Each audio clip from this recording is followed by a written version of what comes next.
A warm hatch from Ford? Color me intrigued.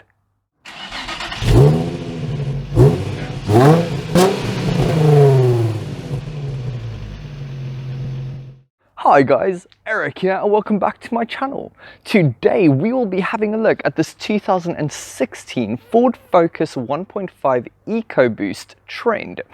And while it might not look like much, it has one hell of an ace up its sleeve. A really big thank you to the accommodating, thoughtful and helpful staff here at ASJ Motors.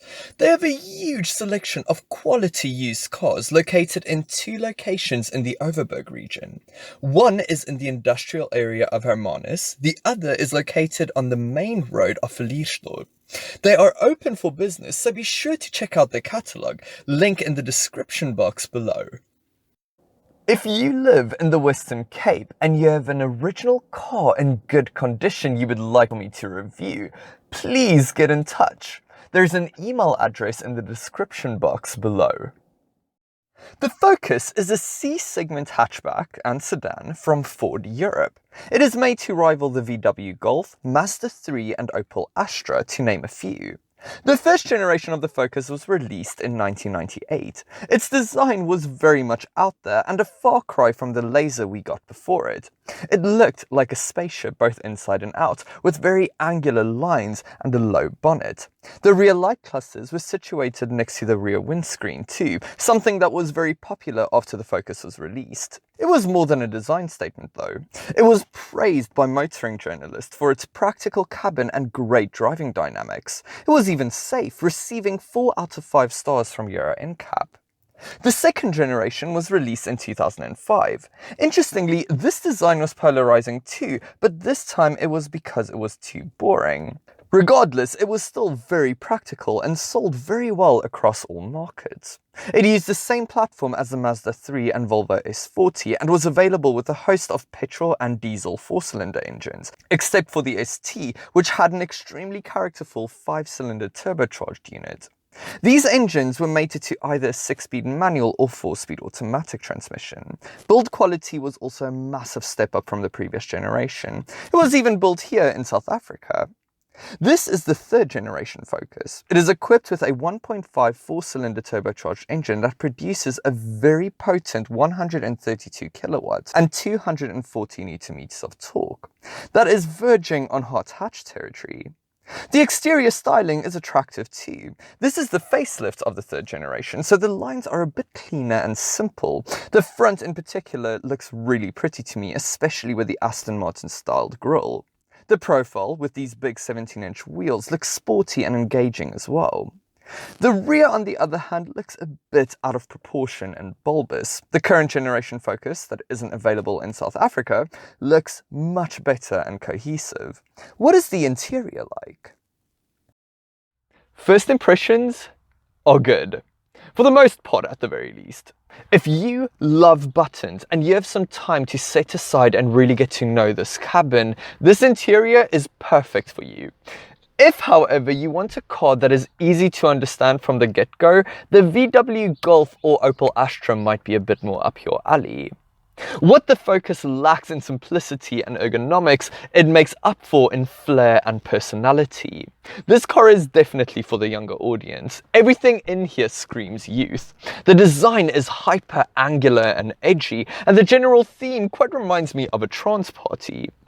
Don't be fooled though, because there is some real substance to the Focus. Build quality and fit and finish is excellent. I just wish that the use of materials were a bit more interesting. I love the bits of chrome dotted about and the soft touch plastics on top of the dash, but some of the surrounding plastics are a bit on the cheap side. The center console and gear lever surrounds fall under this category. Standard spec is excellent though. Cruise control, climate control, park assist, auto headlights and wipers, one-touch windows up and down all around, as well as 17-inch alloy wheels and lane departure warning. That is very impressive for the price. Let's take a closer look though, starting with the door panel. Let's get the negative things out of the way first. There are no soft touch plastics on the entire panel. End of list. Seriously though, you will want for very little. The door handle is made out of solid metal, the premium feeling switches and buttons have bits of chrome to liven things up, and the door pockets are very big. The only things that would make it even better is more silver trim because, as is, it looks a little bit dark and gloomy. A softer padded armrest would have been more than welcome too. My favourite part of the doors though have to be the weight. Not only do they feel heavy, they feel substantial and they close like a Mercedes. There, I said it, and I love it. The steering wheel is a bit of a mixed bag though. I like its design, it's very cohesive with the rest of the cabin. It's just that there isn't a lot of light trim on here, which makes it look a little bit basic and cheap. Its rim isn't wrapped in leather either. Still, I like the ergonomically well thought out buttons, they give great feedback, and the steering wheel is adjustable not only for rake, but reach as well, which is essential for a driver's car like this. The stalks feel substantial too, although they lack a little bit in dampening. I love the way they look though, it is so different from its rivals. It must be said though, it looks quite confusing at first glance. I don't think that the Focus will make an excellent rental car because you really have to get to know it first. The dials look great though. It is very easy to read thanks to big white digits on a black background, and I really like these blue needles. It is also very sporty and engaging. The analog rev counter and speedometer are in their own little pods, and the analog fuel and water temperature gauge is in its own little frame underneath the full color drives information display.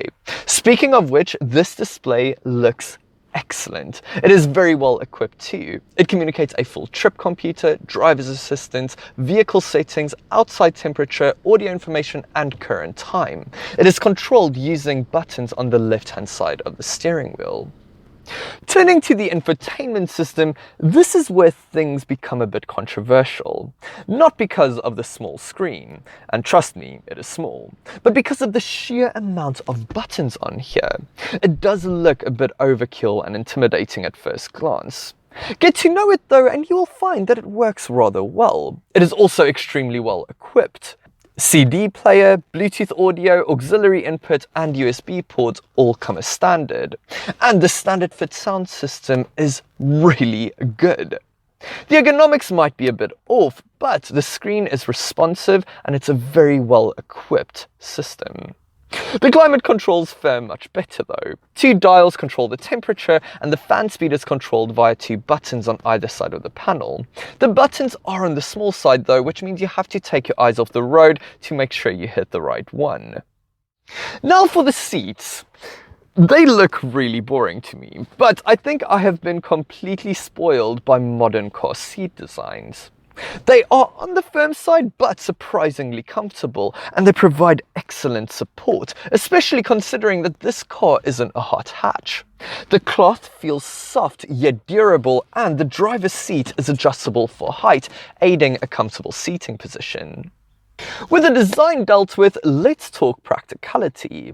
The Focus's storage solutions are quite good. The well-dampened glove box is of a decent size. You get a tray in front of the gear lever that is just too small for a modern cell phone, 2 wide and deep adjustable cup holders, a small space underneath the center armrest, a hidden storage compartment underneath the light switches, and big door pockets. Not bad for a C-segment hatchback. Get in the back and things are alright. Knee room is quite good and there's just about enough headroom for an average size male adult. Storage wise you get quite small door pockets, pockets behind each front seat and a small storage tray at the back of the center console. You don't get any cup holders though, nor rear air vents or a center armrest. The window line is quite high too.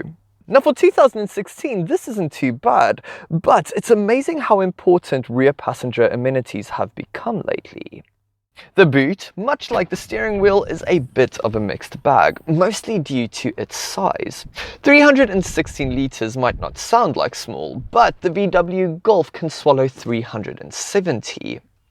There's also no false floor in the focus like there is in the VW, and there's a little bit of a boot lip, which makes it quite difficult to lift heavy things over it.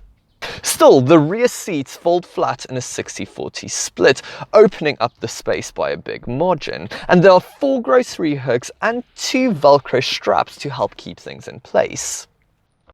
If boot space is very high up on your priority list, I would consider the VW Golf though. So far, I'm quite impressed with this Focus. What is the driving experience like though? Starting with driving around town. Well, the first thing that jumps out at me is the sheer solidity. This car feels substantial and impenetrable. The engine is very refined and quiet. The suspension is the perfect blend between soft and firm, and all the controls are nice and light. Rearward visibility isn't perfect, but you do get rear park distance control and a reversing camera as standard, so parking will not be a problem. You even have park assist that turns the steering wheel for you. The engine is nice and peppy, so lane weaving during rush hour traffic, yeah, it won't be a problem. Out on the twisties, and this little C-segment hatchback becomes a blast to drive, and I mean that. The steering is extremely responsive, there isn't too much body roll in the corners, and the gearbox feels mechanical and loves to be abused. Throttle response is a bit muted thanks to the turbo lag, but 132 kilowatt makes up for that. Out on the open road, and again the Focus impresses. I can't believe that a car that is so much fun to drive can be this relaxing to cruise around in. The suspension becomes nice and settled, the seats are comfortable, and the engine is barely noticeable at speed. Yet, drop down a cog or two and you can easily overtake should the opportunity arise. What's more, the excellent sound system drowns out any unwanted noise because the cabin isn't that well insulated from the outside world. Other than that, mile muncher this one. Reliability-wise, the Focus can either be your best friend or your worst nightmare. It all depends on the transmission. Do not buy the PowerShift dual clutch automatic. It is known to be very problematic. The manual versions fare much better though. There are cases of steering issues as well as quite a few recalls, so maybe not the most reliable car in its segment. Thankfully, Ford parts aren't that expensive and the dealer network is vast. Turning to its rivals, you have many choices. The most direct rivals have to be the VW Golf, which has a better built interior and is slightly more reliable, but hopelessly boring inside and out. Then there is the Mazda 3, which I hope to do a full review on soon. Other rivals include the Renault Megane, which has stunning looks but parts prices are quite expensive, the Peugeot 308, which has a stunning interior and exterior but Peugeot dealer network is small, and the Opel Astra, which would be my personal choice. Even though GM has left South Africa, there are still quite a few Opel garages across the country. I am thoroughly impressed with this Focus, I don't know if you could tell, especially with its driving experience. Sure, the ergonomics could be a bit better, the rear styling looks a little bit off, and it's not the most reliable car in its segment, but to me at least, all is easily forgiven just by driving it. Seriously, well done Ford. Thank you so much for watching another one of my videos. If you enjoyed it, please remember to give it a thumbs up as it makes the world of difference to my channel. If you haven't already, remember to subscribe and get notified of upcoming videos. I have loads more coming up for you guys, so stay tuned. I hope you guys have a fantastic day. Until next time, bye.